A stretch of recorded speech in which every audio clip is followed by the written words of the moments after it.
Apologia de Sócrates, primeira parte. Sócrates apresenta sua defesa. 18. Mas poderia talvez parecer estranho que eu, andando daqui para lá, me cansasse dando em particular esses conselhos, e depois, em público, não ousasse, subindo diante do vosso povo, aconselhar a cidade. A causa disso é a que em várias circunstâncias eu vos disse muitas vezes. A mim me acontece qualquer coisa de divino e demoníaco. Isso, justamente Meleto escreveu também no ato da acusação, zombando de mim. E tal fato começou comigo em criança. Ouço uma voz, e toda vez que isso acontece, ela me desvia do que estou a pique de fazer, mas nunca me leva à ação.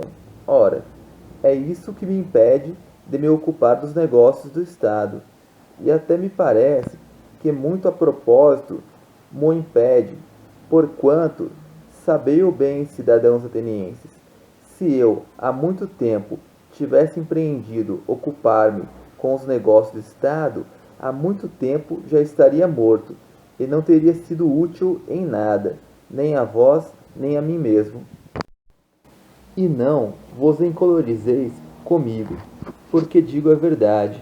Não há nenhum homem que se salve, se quer opor-se com franqueza a vós ou a qualquer outro povo, e impedir que muito ato contrário à justiça e às leis se pratique na cidade. E não há outro caminho. Quem combate verdadeiramente pelo que é justo, se quer ser salvo por algum tempo, deve viver a vida privada, nunca meter-se nos negócios públicos. Disso vos poderei dar grandes provas, não palavras, mas o que prezei, fatos.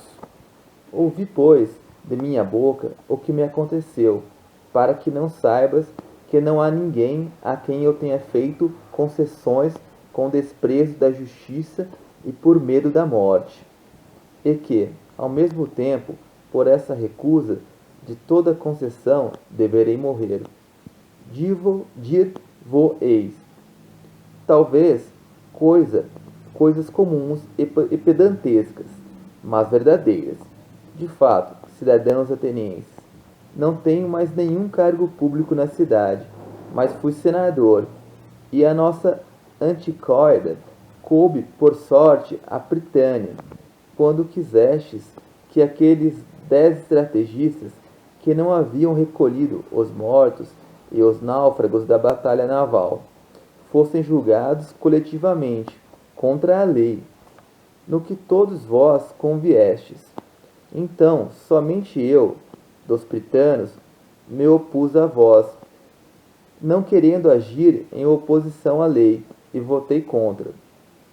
E embora os oradores estivessem prontos a me acusar e me prender, e vós os encorajasseis, vociferando, mesmo assim achei que me convinha mais correr perigo com a lei e com o que era justo, do que por medo do cárcere e da morte. Estar convosco, vós que deliberáveis o injusto. Isso acontecia quando a cidade era ainda governada pela democracia. Quando veio a oligarquia, os 30, novamente tendo-me chamado.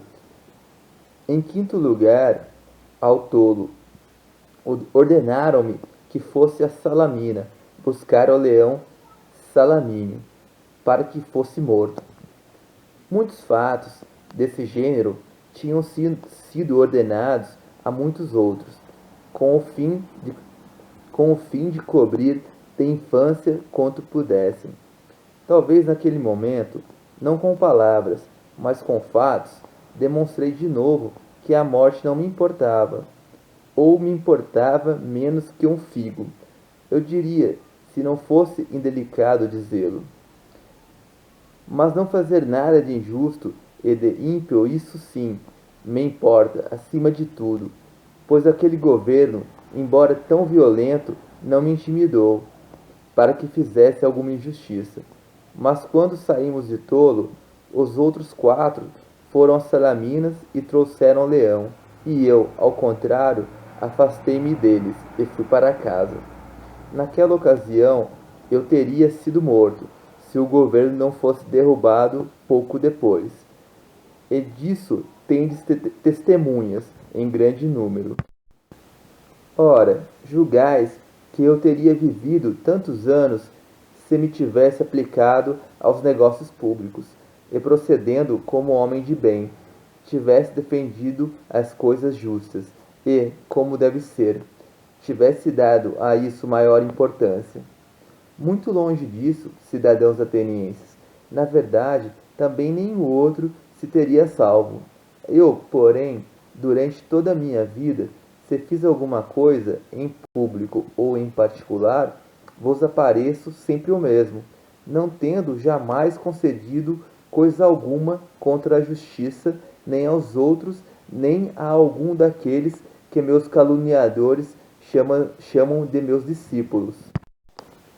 Mas nunca fui mestre de ninguém. Se, pois, alguém se mostrou desejoso da minha presença quando eu falava, e acudiam à minha procura, jovens e velhos, nunca me recusei a ninguém. Nunca, ao menos, falei de dinheiro.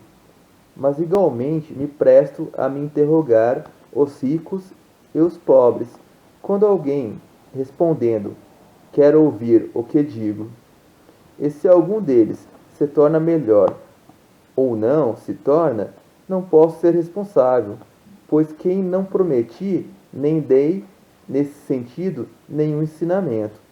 E se alguém afirmar que aprendeu ou ouviu de mim, em particular, qualquer coisa de diverso do que disse a todos os outros, sabei que não diz a verdade. Entretanto, como pode acontecer que alguns se comprazam em passar muito tempo comigo? Já ouviste, cidadãos atenienses, e já vos disse toda a verdade. É porque tomam gosto em ouvir e examinar aqueles que acreditam ser sábios, e não o são. Não é de fato coisa desagradável. E como disse, foi o Deus que me ordenou a fazê-lo, com oráculos, com sonhos e com outros meios, pelos quais algumas vezes a divina vontade ordena a um homem que faça o que quer que seja. Tudo isso, cidadãos atenienses, é verdade e fácil de provar. Com efeito, suponhamos que, entre os jovens, há alguns que estou corrompendo e outros que já corrompi. Seria aparentemente inevitável que alguns destes, quando tiveram mais idade, compreendesse que eu lhes tinha alguma vez aconselhado uma ação má, e hoje deveriam estar aqui para me acusar e vingar-se de mim. Suponhamos ainda que eles não teriam querido vir pessoalmente. Mesmo assim, alguns de seus parentes, pais, irmãos ou pessoas de família, se algum dia receberam danos de minha parte, agora deveriam recordar e tirar vingança. Mas eis que vejo aqui presentes muitos desses.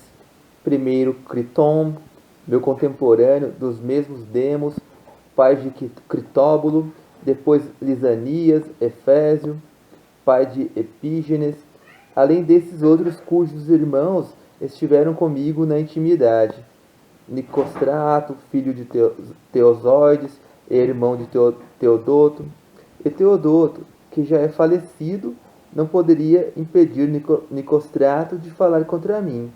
E ainda, Paralo, Demócrito, irmão de Teageto, do qual é irmão Platão, e Agantádoro, de que é irmão Apolodoro.